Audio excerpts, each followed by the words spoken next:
Pak Yulius, sebenarnya apa yang paling Anda cermati pada situasi terakhir antara Iran dan Amerika Serikat? Gencatan senjata diperpanjang, Iran juga tidak kian mengirimkan delegasinya. Bagaimana Pak Yulius? Ya, saya kira ini strategi Iran untuk keluar dari perangkap Amerika Serikat dan mau berjalan dengan skenario Iran sekarang gitu ya.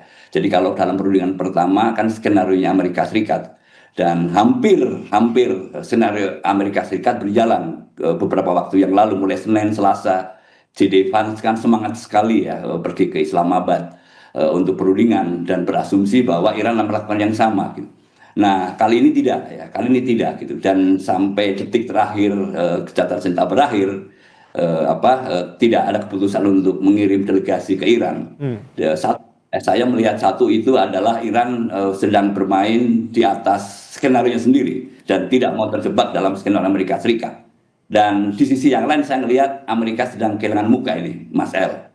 Nah, kalau kita tahu detik-detik terakhir sebelum gencatan senjata berakhir, Trump kan mengumpulkan pejabat-pejabat strategis di Gedung Putih ya, dan maunya memutuskan apa yang akan dilakukan karena memang di detik-detik terakhir Iran tidak berkeinginan untuk perundingan dan opsinya ada dua gitu ya. Opsi yang pertama adalah menyerang seperti yang Trump selalu gembar-gemborkan gitu ya, menghancurkan instalasi listrik, infrastruktur sipil, gitu, jembatan, hancur-hancuran gitu ya, akan mengeksekusi gitu ya, atau gencatan senjata diperpanjang ya, perpanjang gencatan senjata.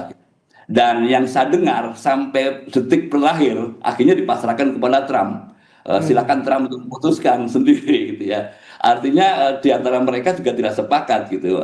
Nextnya apa nih gitu ya, berikutnya apa gitu. Akhirnya kan keluar itu pesan melalui media sosial oleh Trump, diperpanjang ya tanpa batas waktu apalagi gitu ya. Itu kehilangan muka gitu ya, tidak tahu sebetulnya apa yang dilakukan berikut ini. Itu bacaan saya, Mas El.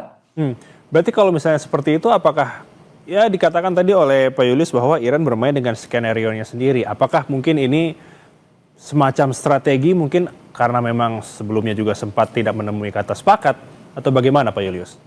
Ya, saya menduga ya Iran sudah membaca bahwa kalau berangkat ke Islamabad dan melakukan perundingan, nanti polanya sama. Amerika Serikat akan mengajukan tuntutan yang kurang lebih sama. Dan tidak tinggal baik kan di menit-menit terakhir Amerika Serikat akan memberikan kesepakatannya terhadap permintaan Iran.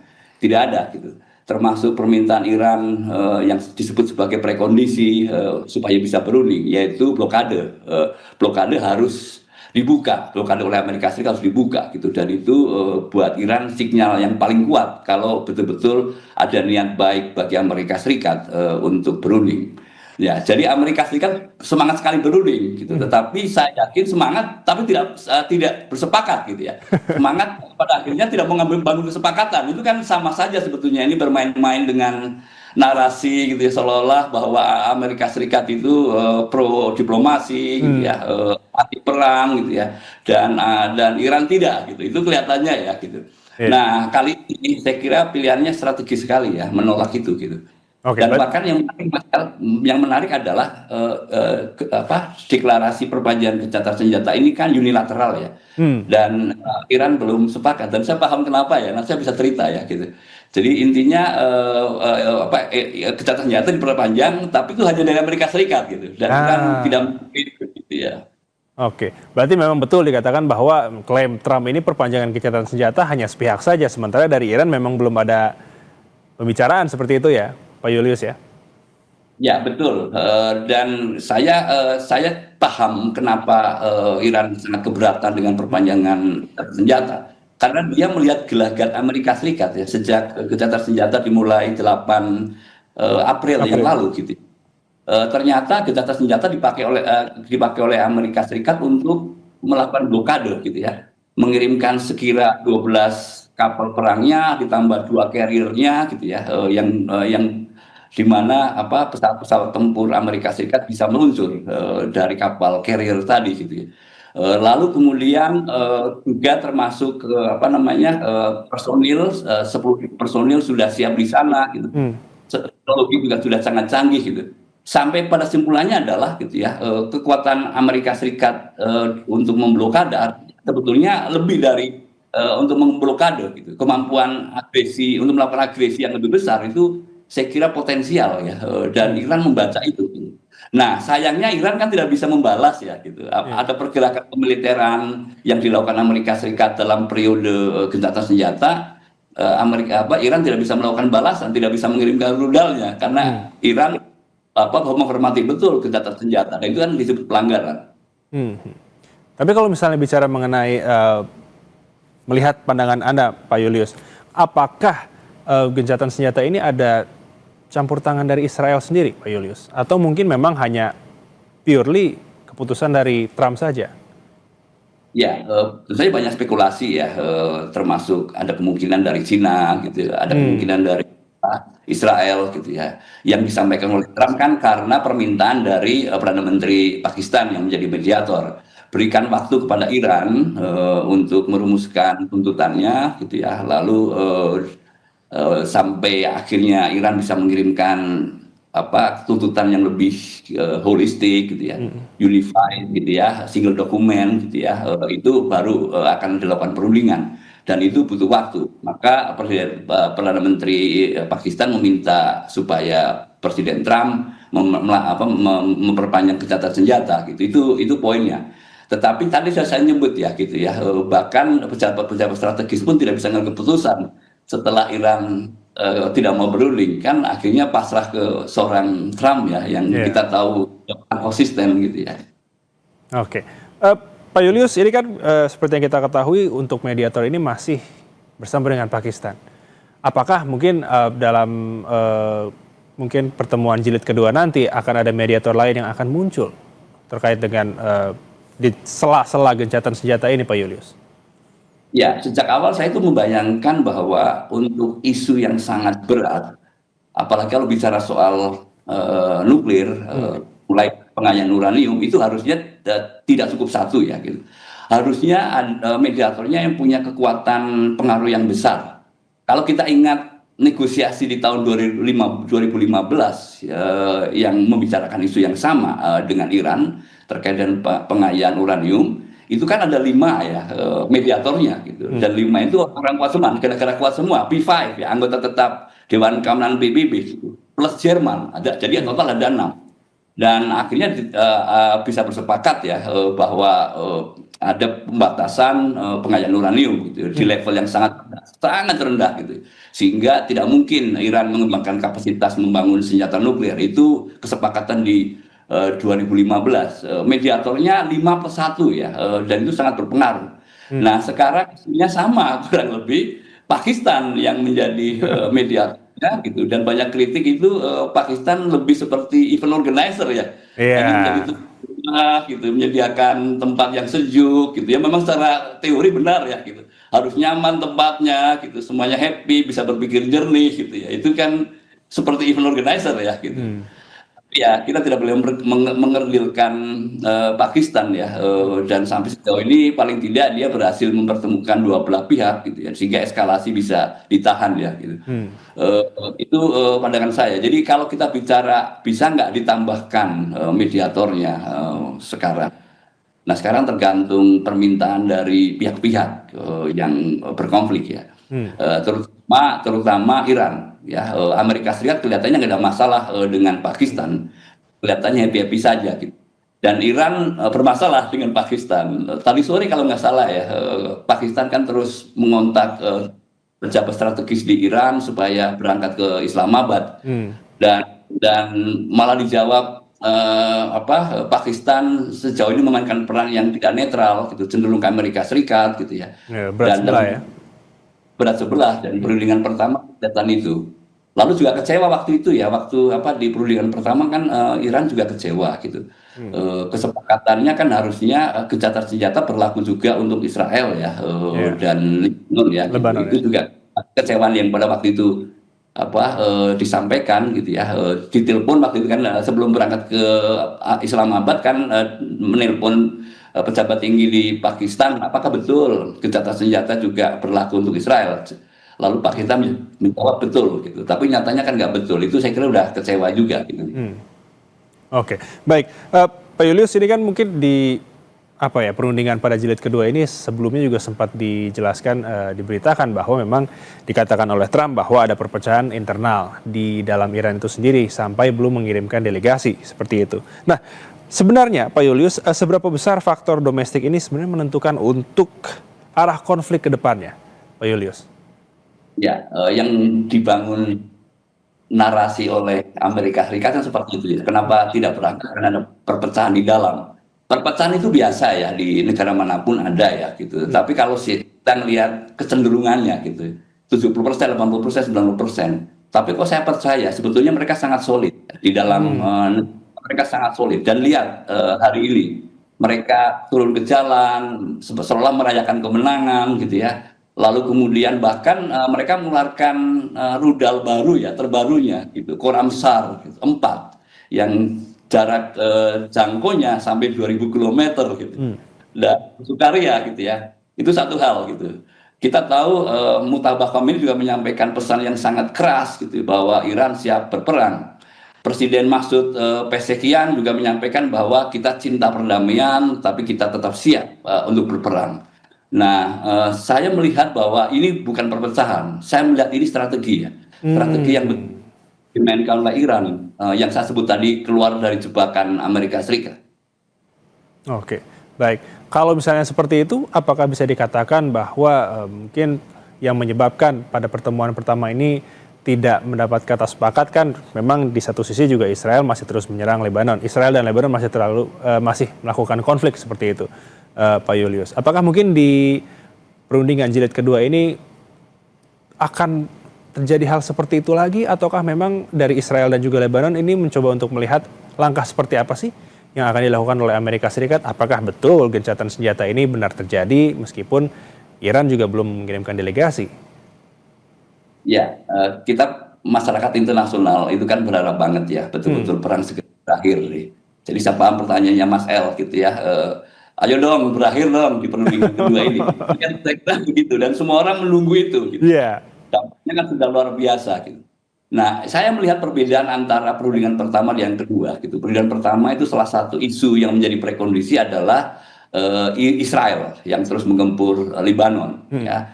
Lalu kemudian yang menuju perundingan kedua isunya bergeser ini lebih ke Selat Hormuz ya, ke Selat Hormuz, kontrol atas Selat Hormuz yang dibalas oleh Amerika Serikat dengan blokade. Isunya di situ. Dan prekondisi itu sudah disampaikan oleh Iran bahwa hanya akan berangkat ke perundingan putaran kedua jika Amerika Serikat membuka blokadenya gitu. Nyatanya kan nggak ada itikat baik ya. Tadi disampaikan di Kompas ini menangkap kapal yang justru menangkap kapal. Saya nggak masuk akal itu ya. Apa alasan? Apa kewenangannya? Secara hukum internasional juga nggak ada itu gitu ya. Memblokade lalu melarang kapal melintas, kargo melintas itu buat kita nggak masuk akal ya gitu. Apa kewenangannya itu betul-betul tidak bisa dimengerti gitu. Dan apa yang dilakukan Amerika Serikat kan mempermalukan diri sendiri ya gitu. Bodoh itu ya saya kira ya gitu. Itu dia gitu. Jadi nggak ada sinyal baik ya untuk yang ditunjukkan oleh Amerika Serikat kalau dia betul-betul murni ingin berunding dan berunding betul-betul untuk tujuan membangun kesepakatan, bukan tujuan untuk alasan yang lain. Alasan yang lain tadi misalnya sudah datang ke Islamabad, lalu Iran ternyata tidak menyepakati yang yang dilakukan oleh Amerika Serikat. Lalu ujung-ujungnya dibilang memang Iran tidak bisa diajak berunding, gitu kan ujung-ujungnya. Jadi berangkat berunding salah gitu ya, karena tahu ujung-ujungnya adalah akan dipermalukan gitu ya oleh Amerika Serikat bahwa tidak siap untuk bersepakat. Tetapi tidak berangkat berunding itu juga menjadi berbahaya untuk Iran ya Mas El ya gitu. Dunia akan melihat ternyata Iran memilih cara militer daripada cara diplomasi gitu. Saya berharap sih pada akhirnya gitu ya. Pertama Amerika harus menunjukkan sinyal yang baik, sinyal positif dulu apapun yang bisa dilakukan. Sederhana misalnya melepas kapal Iran, ya, kapal tanker Iran yang kemarin ditahan ya gitu ya. Lepas itu gitu ya, itu satu gitu ya. Moga-moga itu menjadi sinyal yang baik gitu ya. Syukur-syukur blokade gitu. Tapi blokade ini juga saya nggak yakin ya gitu ya. Ya ini kita pada situasi yang intinya tidak mudah ya Mas El. Serba salah ya, maju mundur kena. Baik, Pak Julius, perbincangan kita masih akan terus berlanjut. Namun breaking news Kompas TV harus jeda sejenak. Saudara jangan beranjak dulu. Breaking news akan kembali usai jeda. Breaking news Kompas TV kembali hadir untuk Anda, saudara. Masih bersama saya Elgin Fridianto dan masih terhubung melalui sambungan Zoom pakar hubungan internasional Universitas Parahyangan, Mas Julius Purwadi. Mas Julius, ini menarik. Sebenarnya menyambung pertanyaan sebelumnya bahwa terkait dengan mediator ini adalah Pakistan yang kita ketahui sejak pertemuan pertama. Nah, Mas Julius, sebenarnya yang ingin saya ingin kulik mungkin sedikit, yang kita tahu adalah Board of Peace ini kan sebenarnya masih ada seperti itu. Sebenarnya apakah ada, bisa dikatakan mungkin peran khusus ya, Board of Peace yang mungkin bisa menjadi mediator juga mungkin bersama dengan Pakistan, atau mungkin bisa menggunakan ya judul Board of Peace yang memang sudah dicetuskan oleh Amerika Serikat ini. Ya, kita ketahui bahwa Amerika Serikat justru yang mungkin digadang-gadang sebagai penyerang pertama pada perang. Bagaimana Mas Julius? Ya, kalau saya melihat Board of Peace itu antara ada atau nggak ada ya, gitu ya. Ada atau tidak ada, gitu ya. Sejauh ini yang kita dengar kan baru 2 kali pertemuan. Pertemuan pertama kan di Davos waktu menandatangani piagam ya, yang otomatis itu menandai keanggotaan ya BOP dan berdirinya BOP. Lalu pertemuan kedua di bulan Februari, jadi yang penandatangan di Davos bulan Januari, lalu bulan Februari itu di Washington ya, dan Presiden Prabowo hadir juga di situ gitu. Nah, kita tidak pernah dengar apakah ada pertemuan berikutnya gitu. Yang ada di jadwal memang di agenda di setiap bulan akan ada pertemuan di Dewan Struktural ya, Dewan Eksekutifnya lah kira-kira gitu ya, pertemuan lalu merencanakan rencana-rencana ya, mengeksekusi rencana-rencana yang sudah di komitmen tadi ya, termasuk gimana rekonstruksi ke Gaza bisa dilakukan, lalu komitmen pendanaan dan seterusnya gitu.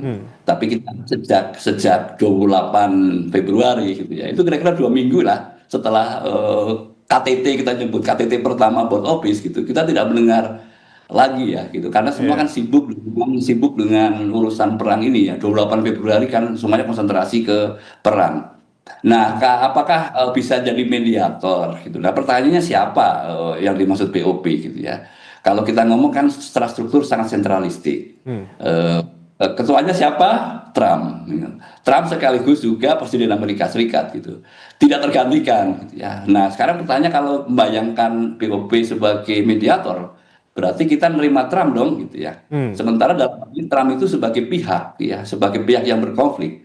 Dan dalam teori mediasi yang saya ajarkan di kelas gitu ya, Mas El, nggak bisa pihak berkonflik lalu menjadi mediator. Itu seperti hal mustahil ya. Mustahil gitu ya, kecuali keajaiban terjadi ya gitu. Kecuali itu gitu.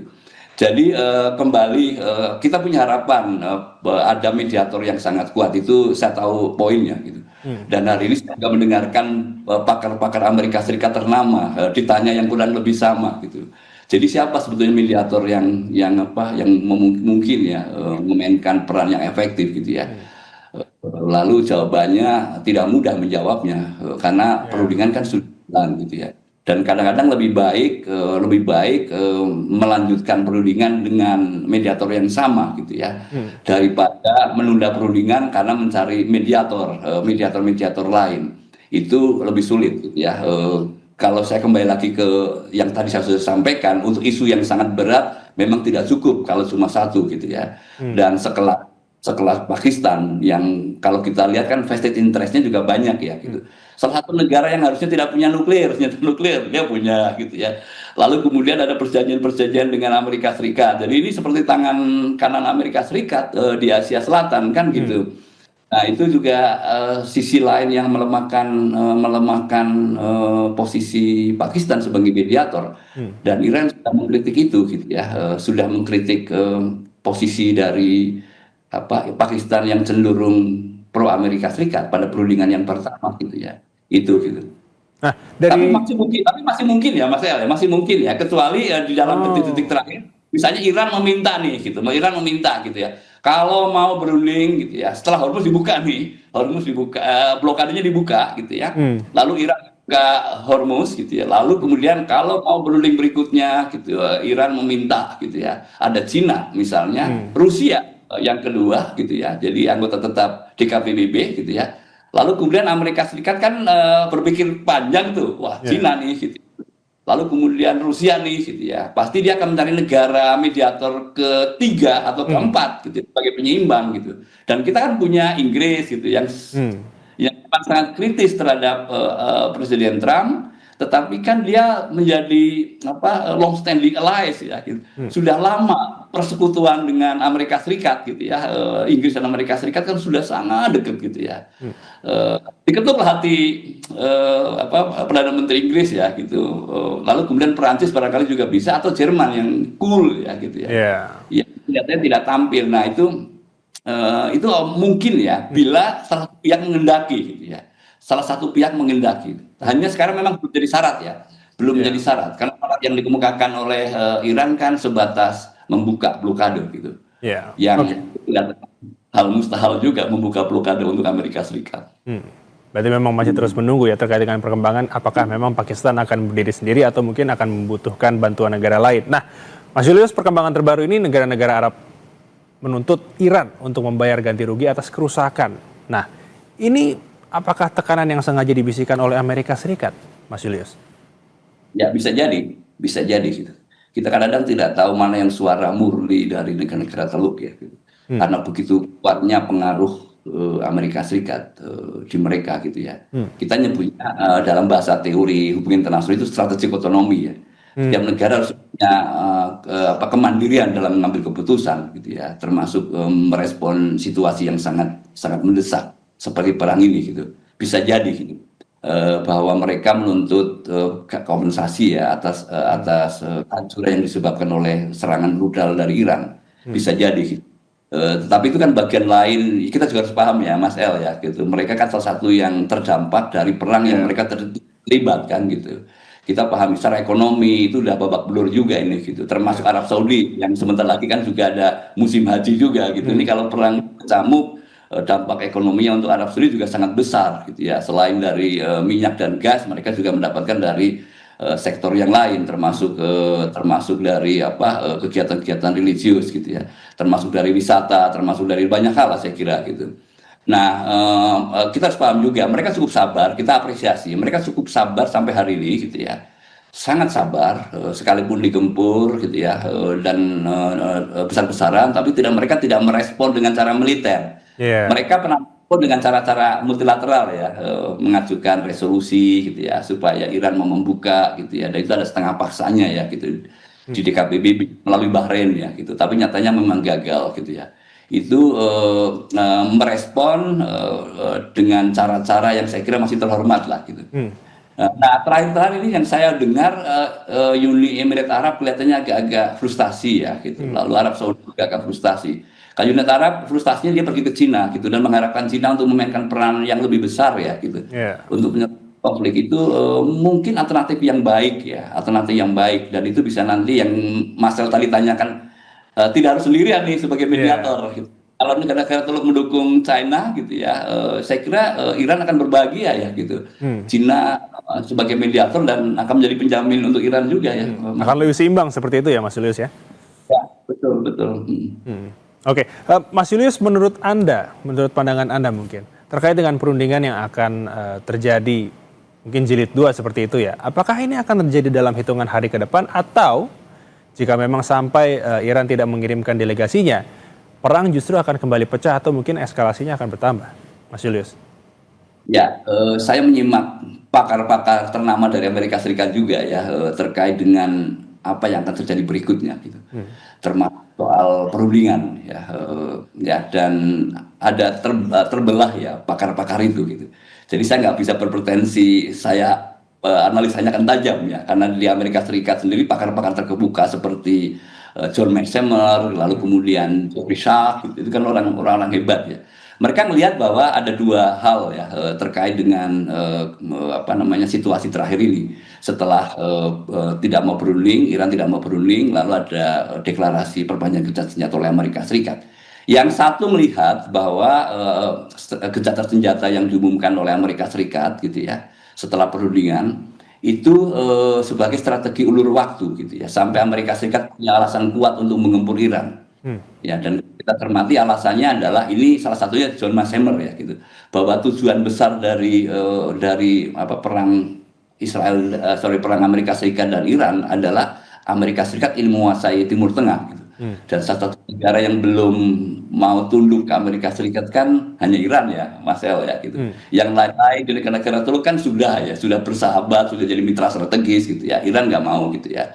Itu gitu. Jadi ini bukan urusan sekedar pengayaan uranium gitu ya, tapi ini urusan besar untuk mengontrol Timur Tengah gitu. Dan supaya bisa mengontrol Timur Tengah ya taklukkan Iran, lumpuhkan kekuatan militernya gitu. Itu yang pertama. Itu John Messemer ya gitu ya. Pakar ternama sekali. Jadi nextnya kalau ditanya apa gitu ya, sampai ada alasan Amerika Serikat menggempur, kita akan tunggu itu. Jadi perundingan itu hanya salah satu strategi untuk ulur waktu ya. Gencatan senjata gitu ya, yang diharapkan kemudian memaksa Iran untuk mau berunding itu mengulur waktu. Tapi di sisi yang lain ini menarik ya, analisa dari Jeffrey Sachs ya, dia menyebut bahwa mungkin bukan Jeffrey Sachs tepatnya, kan Jeffrey Sachs juga posisinya kelihatannya juga keras gitu ya, akan berperang. Ada analis yang lain menyebut bahwa ini gencatan senjata ini sebagai off ramp atau strategi Amerika Serikat ya gitu ya. Kan berkali-kali ngomong Amerika Serikat sudah menang, pemimpinnya sudah ya, kemampuan angkatan lautnya sudah hilang gitu ya, peluncur rudalnya sudah habis gitu ya, berkali-kali disampaikan oleh Presiden Trump, dan ada apa sebetulnya gitu ya. Kenapa harus ngomong seperti itu gitu. Itu kan bagian strategi Presiden Trump untuk tidak kehilangan muka gitu ya. Sudah 40 hari besar-besaran menghabiskan uang gitu ya, berperang gitu ya. Tapi ternyata ujungnya Amerika Serikat harus kembali malu gitu ya. Nah, salah satunya itu sudah menang gitu ya. Gitu. Nah, dan hitungannya saya kira ada benarnya juga gitu ya, off ramp tadi, karena biaya ekonomi yang tinggi tapi biaya politiknya sangat tinggi ya, termasuk untuk Partai Republik menjelang pemilihan setelah ya di bulan November gitu. Dan Trump hari ini turun, pemerintahan turun 30% Mas El. 30% di sejarah itu paling rendah ya gitu. Dan ini masuk akal gitu ya, bahwa moga-moga benar gitu ya. Moga-moga benar. Oke, baik. Terima kasih untuk dialog pada dini hari ini, Mas Julius, pakar hubungan internasional Universitas Parahyangan, Mas Julius Purwadi. Tentu kita akan menunggu bagaimana eskalasinya ke depan. Sampai kita berjumpa lagi, Mas Julius. Selamat pagi, Mas. Baik, dan saudara, seperti yang dikatakan oleh Mas Julius Purwadi, mungkin kita akan terus menunggu terkait dengan perundingan jilid 2 akan seperti apa. Apakah mungkin Pakistan akan berdiri sendiri sebagai mediator, ataukah mungkin ada negara lain yang akan menjadi mediator terkait dengan perang antara Amerika Serikat, Iran, dan juga Israel. Dan saudara, breaking news Kompas TV kami akhiri sampai di sini. Tetap saksikan update terkait dengan perang Amerika, Iran, dan juga Israel hanya di program Kompas TV, independen, terpercaya. Saya Algin Fridianto pamit. Sampai jumpa.